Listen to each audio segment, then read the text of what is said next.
Meu nome é Sierra Crawford, tenho 38 anos. No jantar de ação de graças da nossa família no ano passado, logo depois que o peru defumado chegou à mesa, meus pais olharam diretamente para mim e disseram, alto bastante para os 18 parentes ouvirem: Você e seu marido não significam mais nada aqui. Meu irmão, Parker, recostou na cadeira, tomou um gole lento da cerveja e acrescentou com um sorriso de canto: E o seu dinheiro também não vale muita coisa. Silêncio total. Os garfos pararam no ar. Um primo se remexeu desconfortável, mas ninguém disse uma palavra para nos defender. Eu apenas baixei os olhos, forcei o menor dos sorrisos e fiquei quieta enquanto a fumaça do defumador vinha da varanda. Naquela noite, depois que o último carro deixou a casa no lago, servi uma taça de Cabernet, abri meu laptop e comecei a fazer coisas que eles nunca imaginaram que eu seria capaz. Se você já foi tratado pela família como um caixa eletrônico com data de validade, deixa um like para eu saber que não estou sozinha e continue ouvindo, porque o que aconteceu depois ainda choca as pessoas quando conto. No fim de semana após o dia de ação de graças, comecei silenciosamente a tomar de volta tudo que era meu. Pensando bem, eu nunca imaginei que teria me tornado o caixa eletrônico pessoal da família por quase uma década. Tudo começou devagar, depois que meu marido, Gary Crawford, um engenheiro que viaja todos os dias para New Braunfels, e eu recebemos nossa filha, Skyler, no mundo há 7 anos. Meus pais, Frank e Beverly Crawford, tinham vendido a antiga casa em Alamo Heights em 2019, com grandes planos de reformar e reduzir o tamanho, mas o projeto foi sendo adiado. Então eu ofereci a casa no lago, perto de Canyon Lake, como uma solução temporária. O temporário virou permanente sem ninguém sequer perguntar se isso estava tudo bem. Enquanto isso, meu irmão Parker, 36 anos e ainda na deriva, descobriu as apostas esportivas online justamente no ano em que o mercado abriu no Texas. O que começou como diversão de fim de semana virou obsessão. A primeira vez que ele veio até mim, devia $3.000 e jurava que era um erro único. Eu paguei porque minha mãe implorou para eu não deixar cobradores aparecerem na porta deles. 6 meses depois, já eram 5.000. Depois 7.000. Depois 8.000 em um domingo ruim da NFL. Cada vez ele prometia que seria a última, e cada vez eu transferia o dinheiro diretamente para os sites de aposta, para nada cair no crédito dele. E então tinha minha prima Bailey, que se mudou para a casa dos meus pais logo após o ensino médio dizendo que queria estudar no San Antonio College. Eu paguei matrícula, livros e uma mesada para que ela não precisasse trabalhar. Ela desistiu depois do primeiro semestre, se matriculou de novo no ano seguinte, desistiu de novo e repetiu o mesmo pela terceira vez. A mesada nunca parou. Roupas novas, shows, viagens de fim de semana para Austin, tudo pago pela conta que eu havia criado para despesas educacionais. Enquanto isso, minha própria empresa, uma agência de marketing que comecei na nossa mesa de jantar, decolou muito mais rápido do que eu esperava. Conseguir contratos com 2 grandes incorporadores imobiliários e com uma rede de restaurantes de churrasco mudou tudo. Em 4 anos, a Receita me permitiu comprar oficialmente a Casa do Lago por meio de uma LLC, por vantagens fiscais e proteção jurídica.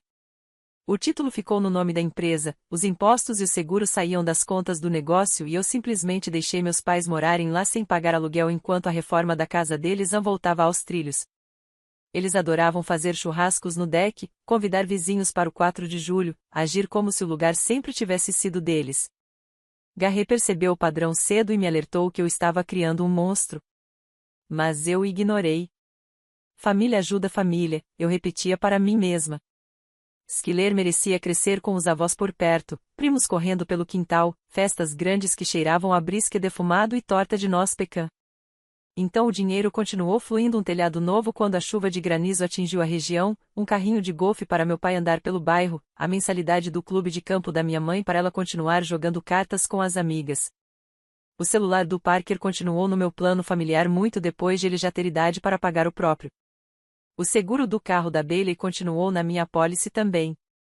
Toda vez que eu tentava impor um limite, alguém chorava, fazia chantagem emocional ou lembrava como a vida tinha sido difícil depois que meu pai se aposentou dos campos de petróleo. Eu acabava cedendo. Dizia a mim mesma que era mais fácil escrever o cheque do que ouvir o drama e voltava a focar no crescimento da agência. A receita ultrapassou 7 dígitos. Minha equipe cresceu para 12 funcionários no centro da cidade. E ainda assim, Ninguém na minha família reconhecia que a casa do lago, as contas pagas, os carros na garagem, os steaks na grelha, tudo aquilo vinha de mim. No ano passado, o sentimento de direito deles já era tão natural quanto o ar. Eles não pediam mais. Eles simplesmente esperavam. E quando finalmente comecei a dizer não aos pedidos maiores, não ao novo sistema infalível de apostas do Parker, não ao súbito desejo da Bailey de se transferir para uma escola de estética privada que custava 30 mil por ano, o ressentimento apareceu rápido. Minha mãe parou de comentar como tinha orgulho da minha empresa. Meu pai começou a soltar comentários sobre como o dinheiro muda as pessoas. Parker revirava os olhos sempre que Schiller falava do meu trabalho. Eu continuei calada, continuei pagando as contas por hábito, e dizia a mim mesma que mais uma temporada de festas não faria mal. O dia de ação de graças deveria ter sido a linha na areia, uma linha que eu nunca desenhei de verdade até aquela noite na casa do lago, quando tudo finalmente fez sentido. O tanque de vinho daquele ano foi realizado justamente na casa do lago perto de Canyon Lake, a mesma que eu paguei integralmente e deixei meus pais ocuparem enquanto a reforma deles nunca terminava. O clima estava perfeito para um novembro texano, algo em torno dos 24 graus Celsius durante o dia, brisa vinda da água, o sol baixo e dourado sobre as colinas. Garrett acendeu o defumador grande antes do meio-dia, carregando pedaços de mesquite que soltavam uma fumaça branca e espessa, serpenteando pelo deck e descendo em direção ao pier. Schiller corria de um lado para o outro com uma roupinha de líder de torcida dos Longhorns, perseguindo primos 2 vezes maiores, enquanto música country saía dos alto-falantes externos. 18 parentes se espalhavam pelas mesas do pátio, caixas térmicas cheias de chinelo e Lone Star, crianças pulando do deck inferior para o lago, mesmo com a água já fria. Dentro de casa, minha mãe comandava tudo como se fosse a própria cozinha dela, tirando bandejas de jalapeno poppers do forno e arrumando Deville eggs na mesma travessa que usava há 30 anos. Meu pai fazia cena ao lado do defumador, virando brisque e contando as mesmas histórias dos campos de petróleo que sempre repetia quando tinha plateia e uma cerveja na mão. Parker chegou atrasado, cabelo ainda úmido do banho, usando um par de botas novas que eu com certeza não tinha pago, e Bailey flutuava de grupo em grupo com um hard seltzer, rindo alto demais de piadas que já tinha ouvido dezenas de vezes. Tudo parecia normal até finalmente levarmos o peru defumado para dentro e colocarmos no centro da mesa grande de fazenda que eu tinha comprado no ano anterior. Os pratos começaram a circular, as molheiras passando de mão em mão. E foi nesse instante que Parker decidiu que era o momento perfeito. Ele se inclinou no canto dele, voz casual, mas alto bastante para a mesa inteira ouvir, e perguntou se eu podia adiantar $4.000 para zerar o saldo do cartão dele antes que os juros caíssem na semana seguinte. O garfo do Garrett parou no meio do caminho até a boca. Schiller ergueu os olhos, confusa. Coloquei minha taça na mesa e disse ao Parker: "Não. Desta vez, não. Eu terminei de limpar esse tipo de bagunça."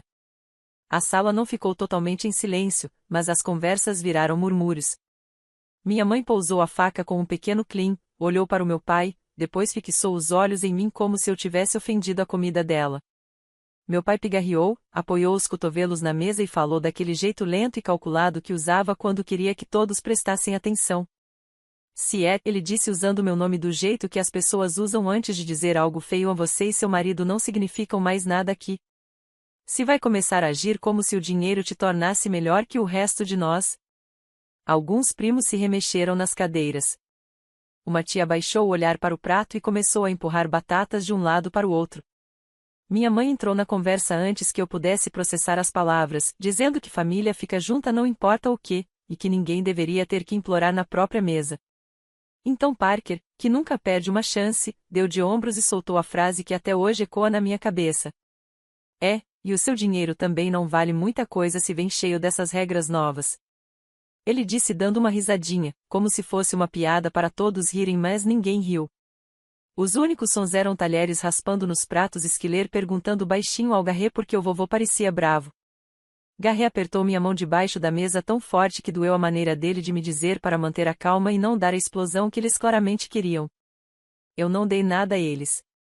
Peguei meu garfo, cortei um pedacinho de peru, mastiguei devagar e sorri aquele mesmo sorriso pequeno que eu já tinha praticado no espelho centenas de vezes quando clientes tentavam me pagar menos. Por dentro, senti algo mudar, como um interruptor virando do quente para o gelo. Por fora, permaneci perfeitamente educada.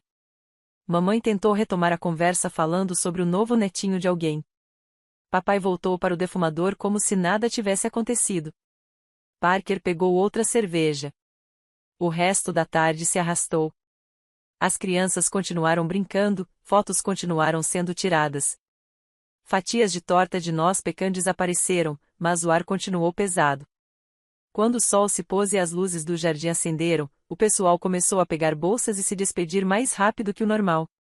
Skiller dormiu no sofá no meio da arrumação, o rosto manchado de molho de churrasco. Garrea carregou a escada acima enquanto eu carregava a lavadora de louças pela última vez, ouvindo portas de carros batendo e motores ligando na estrada de cascalho. Às 10 da noite, a casa estava silenciosa, exceto pelo zumbido baixo da geladeira e o ocasional splash de um peixe no lago. Servi o restante do cabernet, caminhei até o deck e fiquei ali no ar fresco da noite, olhando a água ficar prateada sob a lua. Foi exatamente naquele momento que decidi que as regras iam mudar de vez. No fim de semana depois do Dia de Ação de Graças, comecei silenciosamente a retomar o controle. Na sexta de manhã, enquanto Garret levava Skiller para uma festa de aniversário em New Braunfels, sentei-me no balcão da cozinha com café e meu celular. A primeira ação foi simples, entrei na minha conta da operadora e removi a linha do Parker do plano familiar, a mesma linha que ele usava desde a faculdade. A mudança entrou em vigor imediatamente. Sem aviso, sem explicação, apenas, fora. Depois vieram as contas da Casa do Lago. Ao longo dos anos, eu tinha colocado tudo no débito automático. Eletricidade com a CPS Energy. Água com a Canyon Lake Water Service. Gás com a Centerpoint. Internet de fibra. Até a taxa trimestral da Associação de Moradores. Passei 1 hora em espera com cada empresa, falando calmamente com atendentes de sotaque texano bem carregado, e transferi todas as contas para o nome dos meus pais, com efeito no próximo ciclo de faturamento. Débito automático cancelado em todas elas. Eles receberiam as faturas em papel muito em breve. Enquanto eu estava no sistema, encontrei um antigo cartão de crédito secundário ainda vinculado à carteira da minha mãe, aquele que ela pediu 4 anos atrás, dizendo que os empreiteiros precisavam dele para comprar materiais durante uma das inúmeras reformas. Congelei o cartão e, em seguida, encerrei a conta de vez. O limite era generoso, e eu tinha até esquecido que ele existia. No começo da tarde, abri meu e-mail e redigi uma mensagem curta e profissional para o administrador de propriedades que cuidava do portfólio da LLC. Instrui o administrador a iniciar o processo padrão de 90 dias pré-listagem da Casa do Lago, agendar uma avaliação, pedir fotos novas e preparar toda a papelada para colocar o imóvel no MLS no início de março, caso fosse necessário. Nada dramático, nada que parecesse conflito, apenas passos normais de negócios para uma propriedade de investimento que, de repente, tinha novas prioridades. Garret entrou por volta das 4, viu meu rosto concentrado e serviu uma xícara de café sem perguntar nada. Quando Skiller subiu para trocar o vestido da festa, ele finalmente falou: "Até onde você vai com isso?" Contei tudo o que eu já tinha feito e o que ainda precisava acontecer. Ele ouviu, assentiu uma vez e disse que estava orgulhoso de mim por finalmente proteger o que construímos. Era toda a aprovação que eu precisava. Naquela mesma noite, entrei nas redes sociais e bloqueei Parker e Bailey em todas as plataformas que dividíamos. Sem mensagem de raiva, sem post dramático de despedida, apenas um desaparecimento limpo dos feeds deles e do meu. Os números deles permaneceram no meu telefone por enquanto, mas com o toque desligado e notificações desativadas. Se ligassem, iria direto para a caixa postal sem que meu celular vibrasse uma única vez. No sábado, resolvi pontas menores. Entrei na conta da Amazon que eles usavam havia anos e removi, um por um, os métodos de pagamento salvos. Produtos de limpeza, ração para um cachorro que eles nem tinham mais, compras aleatórias de madrugada, tudo passando na minha conta. Mudei a senha e ativei a autenticação de 2 fatores, vinculada apenas aos meus dispositivos. Na manhã de domingo, sentei com meu contador pelo Zoom. Revisamos todos os pagamentos recorrentes ligados aos meus pais de algum modo. As apólices Medigap suplementares que eu pagava desde que papai fez 65 anos. O serviço de assistência veicular dos carros deles. O plano de proteção contra roubo de identidade que mamãe insistiu em manter depois de um susto em 2020. Agendamos cada um para expirar ao fim do ciclo atual. Nada abrupto o suficiente para deixá-los vulneráveis, mas firme o bastante para que, na primavera, eles fossem totalmente responsáveis. Também pedi ao contador para puxar a documentação atualizada confirmando que a Casa do Lago continuava apenas no nome da LLC comigo como única proprietária. Nunca houve contrato de aluguel. Nunca houve pagamento de aluguel. Nunca houve promessa escrita além de fique o tempo que precisar. A lei do Texas era claríssima, sem contrato, sem processo de despejo. Apenas uma venda padrão com aviso razoável. No domingo à noite, cada dominó da primeira fase estava posicionado. Nada ilegal. Nada que fosse parar em manchete ou me fazer virar alvo nas redes. Apenas a remoção silenciosa de redes de segurança que eles tinham parado de valorizar anos atrás. Garré grelhou steaks no pátio enquanto Skiller coloria na mesa externa, cantarolando junto com a playlist que tinha descoberto naquela semana. O ar cheirava a carvão e cedro, algo normal e tranquilo de um jeito que nossos feriados não tinham sido em anos. Servi 2 taças de vinho tinto, entreguei uma ao meu marido e, pela primeira vez em muito mais tempo do que eu conseguia lembrar, dormi sem deixar o celular no criado mudo caso alguém precisasse de dinheiro às 2 da manhã. No começo de dezembro, apareceram as primeiras rachaduras. Parker percebeu primeiro que o celular dele estava desligado. Eu estava numa reunião com um cliente no centro quando a segurança ligou da recepção dizendo que meu irmão estava lá embaixo exigindo me ver. Eles sabiam da política, sem crachá, sem entrada. Ele ficou lá por 20 minutos, gritando alto o suficiente para pessoas na calçada olharem, e só foi embora depois que o concierge ameaçou chamar a polícia. Foi a única vez que ele apareceu pessoalmente. Bailey escolheu outro caminho. 2 dias depois, chegaram vários áudios de um número que eu ainda não tinha bloqueado. Ela chorou na maior parte deles, dizendo que não entendia por que eu estava sendo tão cruel bem antes das provas finais, e que todos na Casa do Lago estavam estressados porque a internet vivia caindo durante as aulas online. No último áudio, ela terminou com uma promessa trêmula de que pagaria cada centavo quando concluísse o curso de cosmetologia. Ouvi uma vez, apaguei a conversa e adicionei o novo número dela à lista de bloqueio. Mamãe esperou até o fim de semana. O telefone fixo tocou na manhã de sábado, enquanto Garré e Skiller estavam no mercado. Reconheci o número na hora, mas deixei tocar 4 vezes antes de atender. A voz dela parecia menor que o normal, perguntando se estava tudo bem e se ainda iríamos para a ceia de Natal como sempre. Quando eu disse que já tínhamos outros planos, ela fez uma pausa longa o bastante para que eu ouvisse meu pai resmungando algo ao fundo. Depois tentou o discurso de que família perdoa família e que ninguém quis dizer o que disse no dia de ação de graças depois de beber demais.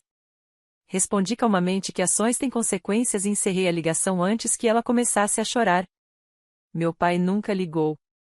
Em vez disso, mandou uma mensagem do celular da minha mãe na terça seguinte perguntando por que o termostato não passava de 20 graus Celsius, mesmo aumentando a temperatura. Não respondi. Garré assistiu a tudo sem falar muito no início. Uma noite, depois que Skiller dormiu, serviu uma bebida para nós dois e perguntou como eu estava lidando com aquilo. Admiti que o silêncio parecia estranho, quase silencioso demais depois de anos de emergências constantes. Ele me lembrou que paz não era a mesma coisa que punição e que proteger nossa filha do mesmo ciclo valia mais do que qualquer culpa temporária que eu carregasse. A partir daquela noite, ele passou a atender toda ligação que escapava da triagem e a apagar tudo antes que eu visse a tela acender. Uma semana depois, os primeiros avisos de cobrança chegaram à Casa do Lago. Eu soube porque o portal online ainda mostrava a confirmação de entrega. Conta de luz atrasada. Conta de água, 30 dias pendente. A internet estava programada para ser desligada em 10 dias caso o pagamento não fosse feito. Cada envelope ia direto para a caixa de correio deles, sem que eu abrisse. Eu atualizava as contas diariamente só para confirmar que os saldos continuavam subindo. Parker tentou mais uma vez, por meio de um primo em comum que ainda achava que estávamos apenas passando por um desentendimento. A mensagem chegou durante um almoço da equipe: diga para Sierra parar de ser dramática. Ninguém quis dizer aquilo daquele jeito. Só ligue tudo de novo e podemos seguir em frente. Respondi apenas agradecendo o primo por se preocupar e dizendo que agora eu estava focada na minha própria casa. Esse canal também ficou silencioso. Em meados de dezembro, a temperatura despencou pelo menos para os padrões do sul do Texas. Uma frente fria fez as mínimas chegarem perto de 0 graus Celsius, e o aquecedor da casa do lago ficou ligado sem parar, tentando acompanhar. Sem débito automático, a conta de gás mais que dobrou em um único ciclo. Vi o novo valor quando a fatura foi publicada online e não senti nada além de alívio por a responsabilidade finalmente não ser mais minha. Garret reservou uma pequena viagem só para nós três nas férias, uma cabana fora de Frederikshavn, sem sinal de celular nas colinas. Fomos no dia em que as aulas terminaram e voltamos bronzeados e descansados, enquanto meu antigo celular permaneceu desligado em uma gaveta. Ao retornarmos, havia 17 chamadas perdidas e o dobro de mensagens todas de números que eu já não reconhecia, porque tinha apagado os contatos meses antes. Limpei as notificações sem ler nenhuma e comecei a planejar a festa de 8 anos da Skiller. Pouco antes do Natal, meu contador identificou uma cobrança de quase $1.100 por mês. Ele ligou enquanto eu embalava presentes da Skiller, perguntando se eu tinha autorizado algum contrato de aluguel de móveis recentemente, porque o extrato mostrava pagamentos recorrentes para uma loja de rent-a-center na I-35. Abri meu aplicativo do banco ali mesmo, no chão da sala, cercada de fitas e papel, e encontrei a cobrança de que ele falava. Uma TV de 75 polegadas, um sofá de couro em EL, 2 mesas laterais e uma mesa de centro, tudo financiado em 36 meses a uma taxa que me embrulhou o estômago. A autorização vinha do cartão secundário que eu achava ter encerrado meses antes. Mamãe devia ter guardado o número desde os tempos da reforma e o passou para Bailey quando decidiram que a Casa do Lago precisava de uma atualização para o feriado. Nunca pediram, nunca comentaram, só encomendaram tudo e assumiram que eu pagaria, como sempre. Liguei para a empresa de aluguel. O gerente confirmou que a entrega tinha sido feita 2 semanas antes, enquanto eu estava em Frederikshavn. Expliquei que o cartão havia sido usado sem permissão e pedi cancelamento imediato e retirada dos móveis. Ele pediu desculpas por qualquer confusão e agendou a equipe para o dia seguinte ao Natal, 48 horas após nossa ligação. Em seguida, telefonei para o advogado que cuidava da LLC. Trabalhamos juntos desde o início da agência, e ele entendeu a situação sem precisar de muitas explicações. Pedi a ele que redigisse uma carta formal, em papel timbrado do escritório, informando que a propriedade em Canyon Lake seria colocada à venda em 1º de março e que os ocupantes atuais teriam 90 dias a partir do recebimento para desocupar. Sem menção de família, sem emoção, apenas linguagem padrão do mercado imobiliário. Ele enviou o PDF por e-mail naquela mesma tarde. Imprimi 2 cópias, coloquei em envelopes registrados e deixei nos correios antes que a correria do feriado fechasse o balcão. Enquanto os envelopes viajavam, entrei no portal do suplemento do Medicare pela última vez. Mamãe e papai tinham cada um plano Medigap-G, que eu vinha pagando desde a aposentadoria do meu pai, cerca de $450 por mês para cada um. As apólices renovavam em 1º de janeiro. Removi meu método de pagamento e deixei ambos os planos configurados para expirar ao fim do período de carência. Eles receberiam cartas no começo de fevereiro explicando as opções: pagar o prêmio por conta própria ou mudar para um plano com franquia mais alta. De qualquer forma, a responsabilidade já não era minha. Garret chegou em casa naquela noite com um balde de frango frito porque nenhum de nós tinha disposição para cozinhar. Skiller estava na casa de uma amiga montando casinhas de gengibre. Sentamos à mesa da cozinha comendo direto do pote enquanto eu explicava a descoberta do aluguel e as cartas que estavam a caminho. Ele ouviu sem me interromper, depois estendeu a mão e apertou a minha.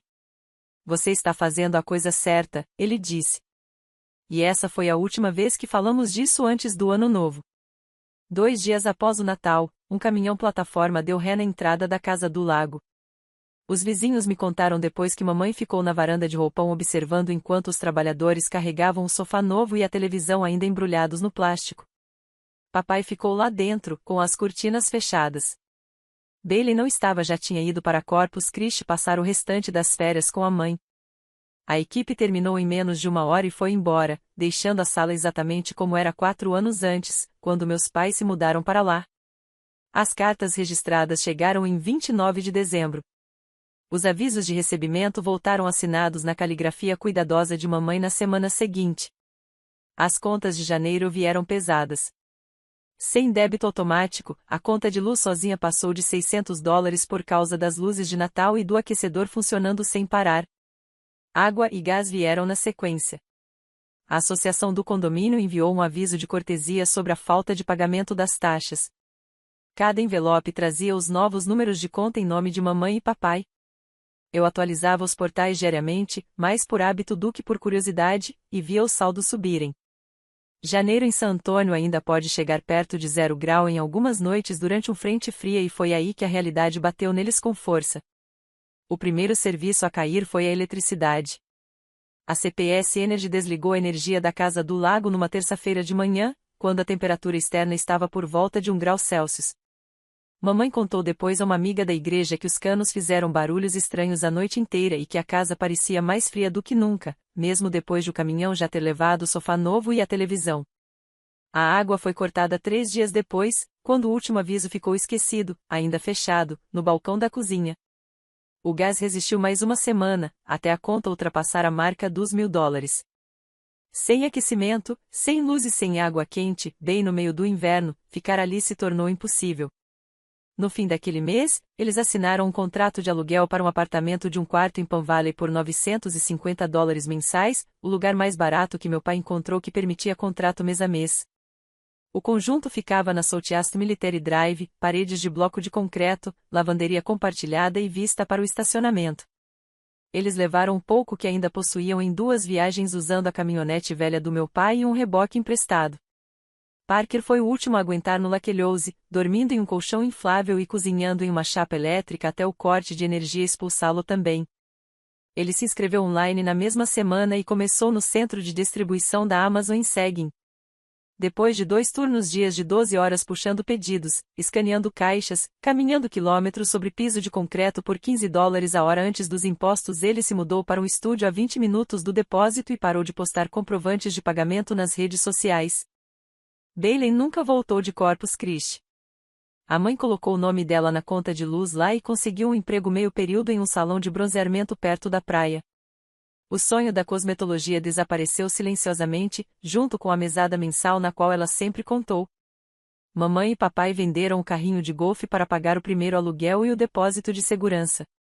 Cancelaram a associação ao clube de campo, deixaram o serviço de assistência veicular expirar e passaram a fazer compras com cupons no HEB da Goliad Road. Papai se inscreveu em todos os aplicativos de entrega que o aceitassem, dirigindo sua Silverado de 10 anos para o DoorDash e o Uber Eats entre as consultas médicas, que agora ele bancava sozinho. Mamãe pegou algumas horas por semana cuidando dos netos de uma vizinha do conjunto. O Lachelose entrou no mercado em 28 de fevereiro e foi vendido em 9 dias para um casal de Austin procurando um lugar de fim de semana. O fechamento aconteceu em março. O cheque caiu na conta da LLC, impostos foram pagos e o lucro foi direto para o fundo universitário da Skiller sem um único dólar desviado. A notícia correu rápido pela família estendida. Tias mandaram mensagens perguntando se estava tudo bem. Um tio ligou diretamente para Garré para dizer que respeitava o limite, mas esperava que as coisas pudessem se acertar algum dia. Mantive todas as respostas curtas e consistentes, desejo o melhor para eles. Mas o acordo financeiro acabou para sempre. Na primavera, as ligações cessaram de vez. Nada de emergências noturnas, nada de recados cheios de culpa, nada de indiretas sobre aniversários ou datas especiais chegando.